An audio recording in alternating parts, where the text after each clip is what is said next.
एक बदसूरत लड़की की दुख भरी कहानी। वैसे इस दुनिया में लड़की होना ही जीवन को काफ़ी कठिन बना देता है, और जब आप दिखने में भी अच्छे ना हों, पढ़ाई लिखाई में भी अच्छे ना हों, तब सोचिए कठिनाई का लेवल क्या होता होगा। संध्या बचपन से ही पढ़ाई लिखाई में कमज़ोर थी। रंग उसका सांवला था, नाक नक्शा भी बाकी लड़कियों के मुकाबले इतना अच्छा ना था। ऊपर से भगवान ने दांतों की बनावट भी टेढ़ी मेढ़ी दी थी। जब संध्या छोटी थी तो बचपन में स्कूल के बच्चे चिढ़ाते थे। बड़ी हुई तो गली मोहल्ले के लोग उसे देखकर मुंह फेर लिया करते थे। कोई भी उसका दोस्त बनने के लिए तैयार ना होता। रिश्तेदार भी उसे कुछ खास भाव न दिया करते। बस एक उसकी माँ ही थी जिसे उसकी सूरत या लुक से कोई फर्क नहीं पड़ता। माँ संध्या से और संध्या माँ से बेहद प्यार करती थी।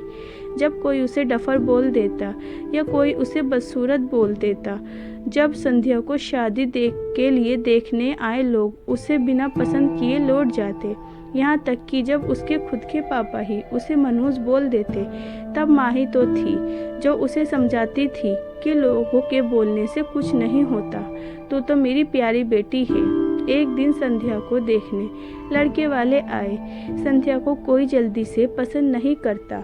भगवान के किए इतने सारे अन्यायों के बावजूद संध्या जीना सीख गई थी। उसे खाना बनाना बहुत अच्छा आता था। उसने अपने जीवन में कुछ करने की सोची। बोली, मैं खूबसूरत नहीं, लेकिन कुछ बनकर अपनी माँ का सर ऊंचा करना चाहती हूँ। और ऐसा ही हुआ। संध्या को एक होटल में खाना बनाने की नौकरी मिल गई। वो अपनी माँ के पास जाती।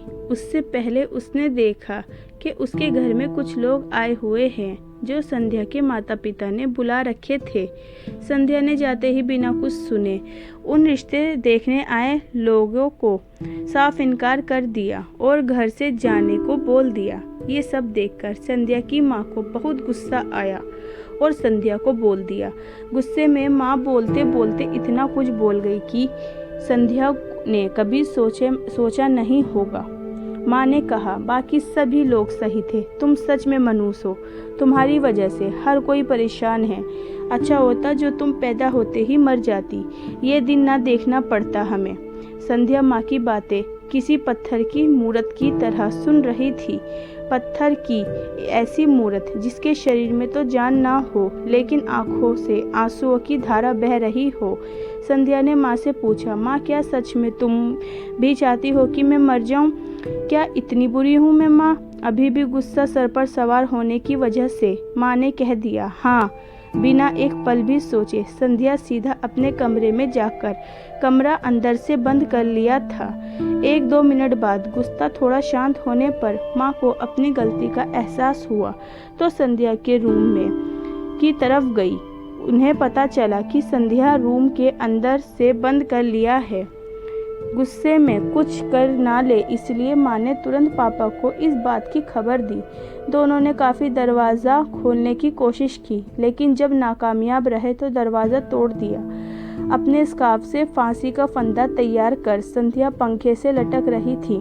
ज़्यादा वक्त नहीं हुआ था, वह सिर्फ बेहोश हुई थी। माँ पापा ने तुरंत पंखे से अलग किया और बेड पर लिटाया।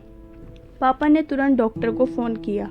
जब माँ का ध्यान बेहोश पड़ी संध्या के हाथ में पकड़ी एक चिट्ठी और पास ही में पड़े 5 लाख के चेक और पाइप स्टार होटल में शेफ की नौकरी के लिए कंफर्मेशन लेटर पर पड़ी जो संध्या अपने साथ लाई थी। माँ और पापा ने वह चिट्ठी खोलकर पढ़ी जो उसने अभी अभी लिखी थी। चिट्ठी कुछ इस प्रकार की थी, मम्मी और पापा, मैं जानती हूँ मेरे जन्म से लेकर आज के दिन तक मैंने ऐसा कुछ भी नहीं किया जिस पर आप गर्व कर सकें, लेकिन मैं आपको बताना चाहती थी कि आज मैं खाना पकाने के नेशनल लेवल कंपटीशन को जीत चुकी हूँ और ये 5 लाख का चेक मुझे प्रथम स्थान पर आने के लिए मिला था। चिट्ठी पढ़ते पढ़ते माँ और पापा सर से पाँव तक पछताते हुए रह गए और बेहोश पड़ी संध्या के सर पर हाथ फेरते हुए फूट फूट कर रो रहे थे। दोस्तों, आपको ये स्टोरी कैसी लगी हमें कमेंट करके ज़रूर बताएं और हमारा चैनल भी सब्सक्राइब करें।